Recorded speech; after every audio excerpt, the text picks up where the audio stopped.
our front squat, we're biasing our quadriceps more than our hamstrings and glutes in comparison to a back squat, and this is just due to our bar position.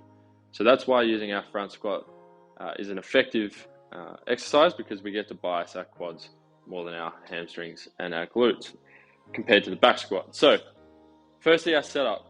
Our lower body, we want to be about shoulder width apart, turning our toes out slightly so then I can squat down, press my knees out over my toes as I go down.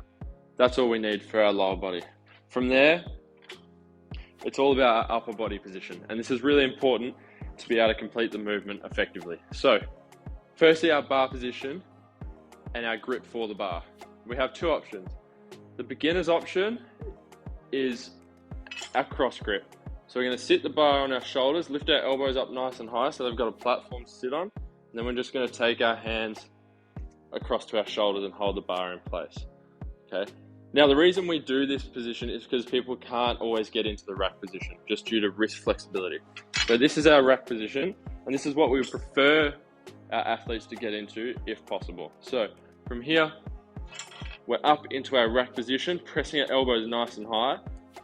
Now this is important because we complete this same movement when we do our cleans and other exercises that have this position. So if we can get in this position, it's a really good practice for later on.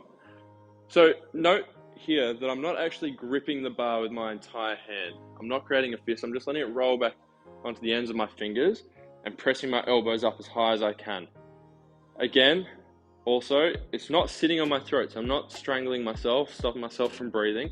I'm just letting it sit on the shoulders because I'm creating a platform by pressing my elbows as high as I possibly can, okay? So this is our preferred option. Otherwise, we go back to our cross grip position here. From there, we put it all together. So with our front squat, it's important that we keep our chest nice and tall so that we don't fall forward with the weight being in front of our body. Okay, so we got to sit our hips back, keep our chest up as tall as we can to make sure we're balancing out our center of gravity. Okay, so from here, my elbows are high and that keeps my chest tall. So I got to think about that the whole way down. So I'm squatting back, I'm pressing my hips back and down. I'm thinking about keeping my elbows up to force my chest to stay tall. So hips back, elbows up, eyes up, and back. Now that's pretty straightforward when we have no weight on the bar, but you're going to notice as soon as we add weight to the bar that it's going to want to pull you forwards over your toes.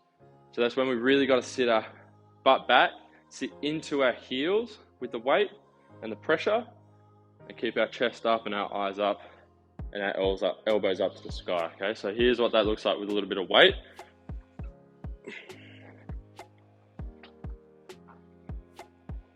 So my elbows are up as high as I can get them. My eyes are up, hips back, weight through my heels,